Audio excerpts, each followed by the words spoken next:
Hello, welcome back to Weekend Breakfast with me, David Bull. I'm joined by Dr. Rennie Hundekamp, the TV wife. She's with me all morning. We've been reunited.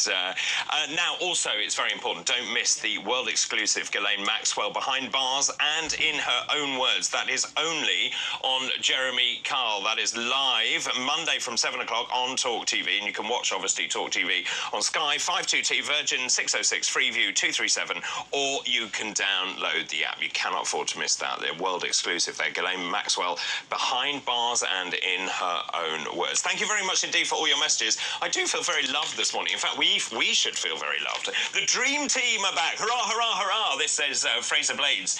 I've missed you both, especially the beautiful Dr. Hundekamp. That's the bit I don't want to read. Thank you. I don't want to read that bit. I don't like that bit. Go away. Right. Welcome back to Broken Britain, David, where our glorious leader thinks we're all idiots. Michael Blowfield, thank you very much indeed for that. It is an extraordinary comment, isn't it, to say, I mean, he didn't quite say that, did he? But the intimation was... And, you know, these people are supposed to be PR professionals. He should have known that the moment he used the word idiot, however he said it, it would be picked up in every headline. Yeah. I'm seeing things through a completely different light now. I've had a Tequila. few... Yeah, well, yeah, there is that. Michael Blowfield also says, 10 days, you were talking about the angioplasty, 10 days is absolutely shocking. Can you sue the NHS for neglect? Well, it wasn't neglect, was it? It was about caseload, clinical caseload. I mean, it's still poor care. It's completely against guidance, though. That's the thing. So we can't even do those basic things. Yeah. Two more. Great to see you back, Dr. David. I think we are the idiots for putting up with those in power and keeping them there. In a cost of living crisis caused by outside influences, their solution is to take more money off us by raising taxes. Genius. I just despair with a lot of them, says Sean in Gloucester. I despair with a lot of them as well. And this one from Tony Tucker in Barrow-in-Furness. David, we are the biggest idiots as we keep voting the Lib Lab Con Trick Party into power. Thank you very much. Keep all of those messages coming in. I'm delighted to say we're joined by another old friend now. Steve Denyer, well, not old, but yes, how rude. Good. Steve Denyer is here to review this morning's papers. Good morning. Can I say Happy New Year, probably for the final time this year? Happy New Year. It's so lovely to see you out of Speedos. Whoa.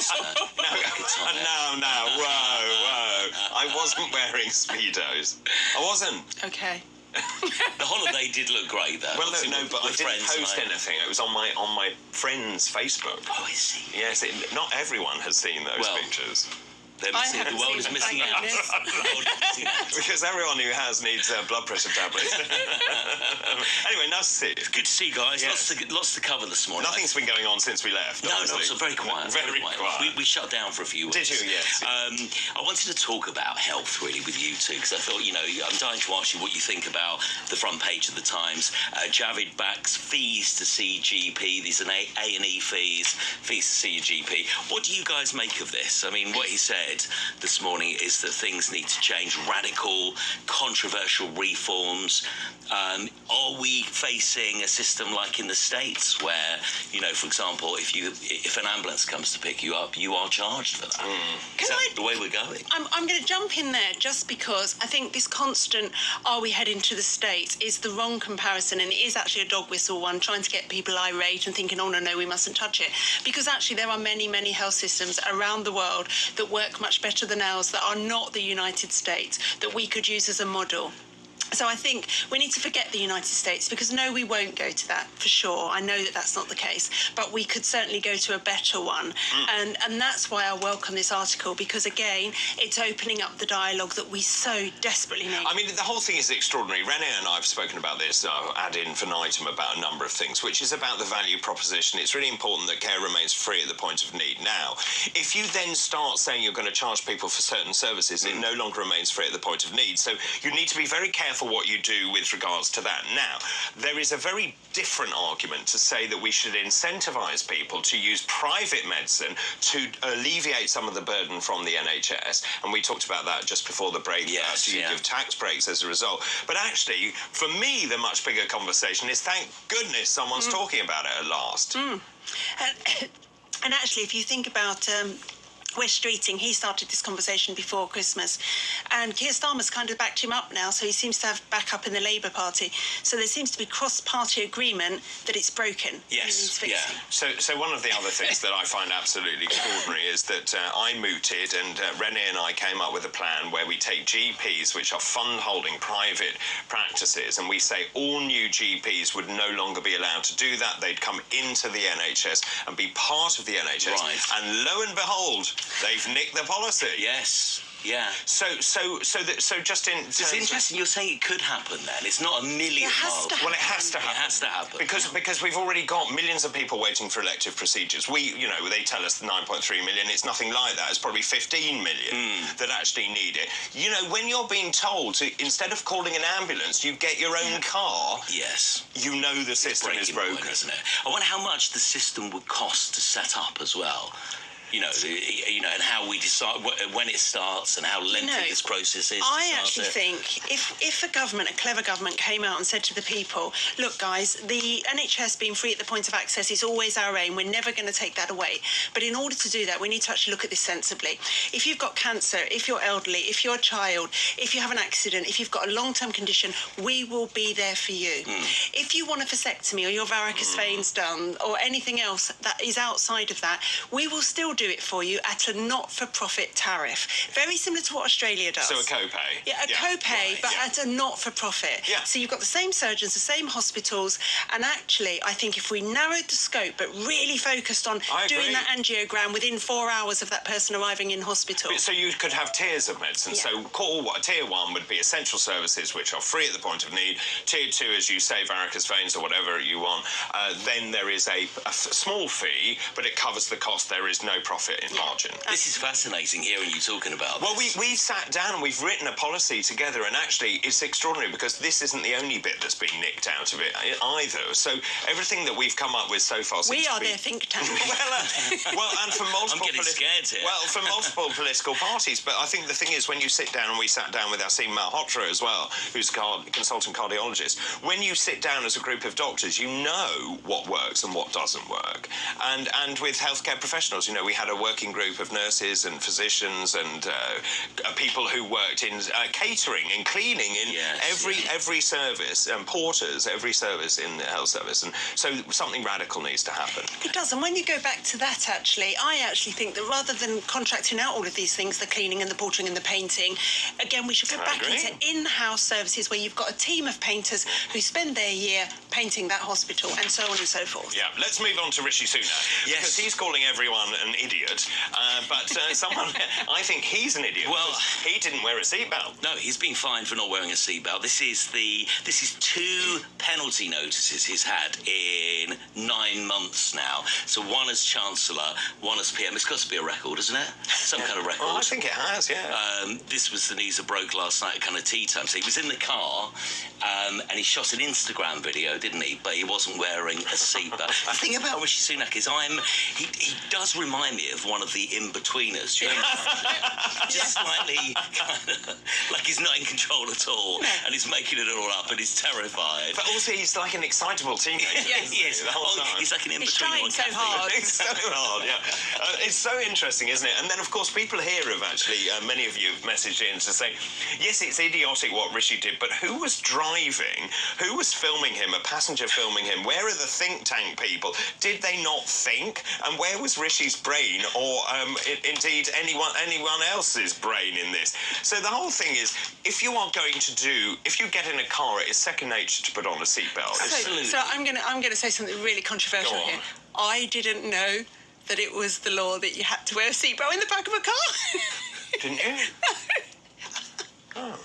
I mean, I always reach out for it To just be for safety. honest, but, I don't go in the back of a car very often. I don't. Oh, of course you don't. Well, I drive. I'm a driver. Oh, I see. I thought you meant in your driver's car. No, I'm a driver, so I drive. No. But but I saw that story. I had to ask Colin whether or not it was actually It the law. changed. The law that you had changed. to. I mean, it's extraordinary, isn't it? So again, this isn't for me. Rishi Sunak isn't a charismatic leader. He's a very overexcitable teenager. Yeah. He's an accountant. He's an accountant. He's a hedge fund manager. He doesn't look like he's is comfortable with the job, does he? You don't really look at it. And also, you should have been fined for not using a booster seat as well. Because anything could have happened. He could have. Very good. So there we go. That's very funny. Do you want to talk about King Charles? Love to. This is the. Getting rid of his stockings. He is, yes. So this is the coronation we're talking about. I think the coronation could save everything next year. I think that there will be mass kind of pride after such a big event. Do you remember where we were last year with the Jubilee celebrations? Yeah. They really worked. They were splendid through and through. But you see, my worry is that I think the palace wanted to pare this ceremony right down. So this is the part of the story. So he doesn't want to wear stockings. He's Stockings going to wear are expensive. stockings. Only you would know that. And obviously he wants to wear a military uniform. Now they wanted to pare it right down, and I think what they've now realised is your point, which is actually if we put money and resources into it and make it this marvellous pageant, guess what happens? People come to this country. They spend money. Yes. It's great for tourism. And it's great for their PR. And we show off around the world because it's what we do best. It is what we do best. And I'll go back to my point. When is it? May, isn't it? It's May. Yeah. If we can't have pomp and circumstance, then what's the point of having the family? I'm with you. Yeah. Well, and charitable causes and all that kind of stuff. Yeah. No. So you're a fan of the coronation being pomp and splendor? I think it's what we do the best. Yeah. It's what we do the best. And yes, it might cost a lot, but when you actually sit, when you saw the Queen's funeral and you saw all the ceremonies leading up to the funeral, you know, when we were in grief, nobody does it like we do it. I also think there's something much more important, which is cementing the king as part of the British family. And the tradition. And the tradition, because at the moment, and we've never seen a coronation in our life, have we? No. No. Just She was hungry, David. No, just checking. The sass in here. I just thought I'd check my facts. But so we haven't seen a coronation in our lifetime. So I'd like to see it, done properly. But also at the moment, we're still getting used to saying king. Yes. And I think what the coronation will do is cement all of that, won't like it? it's a real It's a real thing. I actually agree with this decision. I mean, I think breeches and silk stockings for Kim would be ridiculous and he would be laughed at. And it puts me in mind of that school in West London that you see the little boys walking down past Harrods with their breeches on. You know, you think it's really cute for an 8-year-old, but it's not so cute for a king who's 70. No, But this is military uniform instead, so Yes. it's not something ridiculous. Perfect. He's not gonna Well, be he's head wearing of the armed pyjamas. forces, isn't he? Yes, of course. I must ask, you guys have been away since the whole Harry book. What's your your take So on you know that I the swivelled book a and what's little bit, and after the Netflix documentary, I was actually feeling a bit sorry for them and could see their reasoning. After the book, I just thought he's really lost it. He's completely lost it. In fact, I think I spoke to Kev about it. It was embarrassing. It sounds like fiction to me, and I think it's time for the pair of them to stop moaning. Well, I would agree, and also the more I read about it, the less I want to read. Yeah. And in fact, reading those excerpts, he broke my necklace. Well, if you have a brother and I have a brother, you fight. It's what brothers do. Siblings do. My sister had sutures in her eyebrow from my brother. my brother used to stand on the top of a bunk bed, so we used to share a room, and he would throw missiles onto my head.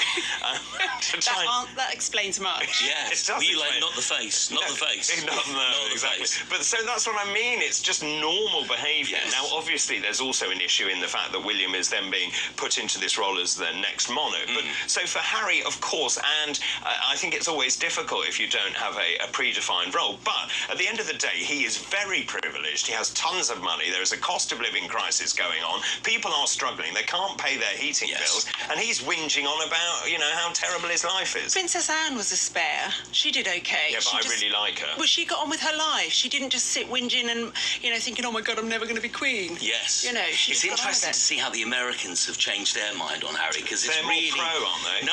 Oh, they've changed, There's have they? been a real I've been away. backlash saying, just get on with it. You're a spoiled brat, that kind of thing. And but that's changed considerably in the last couple of months. But you see, he says he's got enough for another book. Well, that's blackmail, isn't it? So he's blackmailing them. I've got enough for another book that my father and brother don't want to see. I mean, that's just... He can't have any more. But if you're making it up, you can have as much as you want, can't you? Good point. So he's blackmailing his own family in the press. I must just say, though, the audio book is very good. So I've been listening to that. You've read the book and listened to the audio. No, I've just listened to the audio. Who's narrating Who narrates it? it? He does. Oh, my God. Yes. And it's kind of fascinating for all kinds of reasons to sit there. It's a real insight. It's just fascinating to hear him Does it change your say perception? those words. It's just more interesting. I think. It's also less brutal than reading, you know, the kind of tidbits in the newspaper. How much of this is his own original thought, and how much of this has been put in his head by Meghan? I think entirely been put in his head by Meghan. He's a completely different person, isn't he now, since he got married? Completely different person. All the royal experts who come on TalkTV say that before he met Meghan, he was, you know, the nicest, most fun, most down-to-earth, boy next door, kind of. I also think he stepped over the line in so many ways. Medical confidentiality, you know, telling the world about his brother's, you know, nether regions. That's not his business to tell the world. He can tell his own. But he did so many things. The stuff about the Taliban and how many people he killed. I mean, that's just so shocking, isn't it? And of course they'll use it, as they already have, to say there's a revenge killing as a result. Yes. You know? So he's also jeopardising national security. Yes. I feel very strongly, actually, that I would bar him from the country. I kind of, at that stage, I would remove his passport. And that's it. Angela Levin this week said that he should have to sign an NDA before they arrive at any wedding or any coronation. Definitely, 100%. Because no one's going to trust him anymore. No. Will he be invited? He is invited. Oh, is he? OK, I missed that as well. But it is Lilibet's birthday, so they do have a reason not to come, although, you know, children have lots of birthdays. I mean, Alice had 3 birthdays this year Of course because she did. she's that important. Yeah. I have 3 too. Let's move on, shall we, to the Daily Star. Low-frequency sound waves can reverse ageing, really? Yes, amazing. Apparently, Show me where. human beings can live forever with a revolutionary new sound therapy that boffins claim can reverse ageing. This can help. Apparently, lots of 2 doctors' faces. What can I say? Where can I find this? I'm not sure I do want to live forever, but if I could look younger, that would be. You do look young. Oh, thank you. And so, how does it work?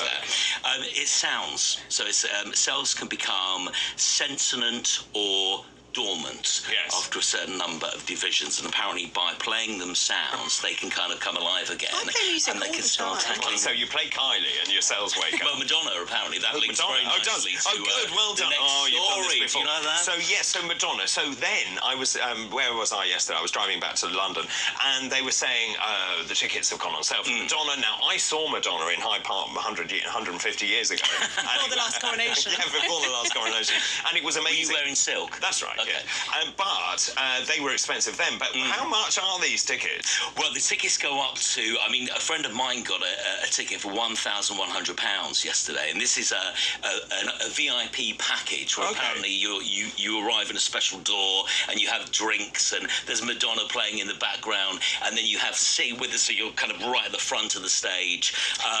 Most people, I was looking at about £300 yesterday, just under £300. I'm going to jump in here because I actually got priority access to tickets and still couldn't get any. They were all gone just because I'm with O2. It's as simple as that. Free sale. And the tickets were for the VIP about £450. Right. And I actually thought that was not bad. Now, as Steve has just said, you can get tickets now on Viagogo or other sites that resell, and I just won't do it. I will not pay for those tickets. Because, you know, we've gone from a point where you could always get tickets to a big concert if you sat on the phone or you sat in the queue. But now bots line up, buy all those tickets as they're released, and within... Is that how it works? Yes, and within 5 minutes they're £1,500 on Viagogo or other sites. There are other sites, and it's just so wrong. And actually, it would be so easy for them to sort this out with, you know, just put our name and ID on it, and that's your ticket. But you know, there's obviously a vested interest. Then we veer into how would you do the ID? What would you do? Passport number? But there are already tickets that you buy that you have to, when you arrive, it's got your name on it, and you have to prove they're yours. Yes. I had no idea about that. And they scan the tickets now as well for codes, don't they? So there are a lot more out. And of course, in COVID, they wouldn't let you in unless you showed your COVID certificate, if you remember. Which was only a year ago. Yes, exactly. I mean, the whole thing, it's extraordinary how it's changed. I mean, I'd love to go and see Madonna again. I really would. Fascinating interview with Donna DeLory. She was one of the backing singers on the Blonde Ambition show today in the Mirror. And she's saying, you know, I saw. Well, she is saying this is the biggest show since that show, because, I mean, literally 60,000 tickets were sold yesterday within minutes. There's a 4th and final date, stop it, be excited, at London's O2. I mean, she always said she would never do a greatest hit show. Shall we? Shall we? Yes, Shall we go? I think we should go. It will be the Steve Daniel. final time you will ever see I know. Madonna You're sing very Isla showbiz on Bonita. Virgin Radio. You should be able to sort tickets. Right, we'll expect you to do that. And you know, I'm so sick and tired of everybody saying she shouldn't be doing this, she should grow up What do gracefully. you think about what Piers Morgan said? I think it's ridiculous, Piers, I'm sorry. He wouldn't say this if it was Tom Jones. No, he wouldn't. He You're absolutely right. Tom Jones pictured under the bed with stockings Doesn't and his bum matter. hanging He's out. had knickers on I his mean, I'd pay head. money if he was. I need to break this up. I mean, it's still very early on Saturday morning. It's only 7:40. Steve Denyer, thank you very much. Thank you, guys. Indeed. I mentioned Virgin Radio, of course. Don't forget to listen to Graham Norton Saturdays and Sundays from 9:30 only on Virgin Radio. And you can find Virgin on DAB or download the app. Still lots to come. This is Weekend Breakfast on TalkTV.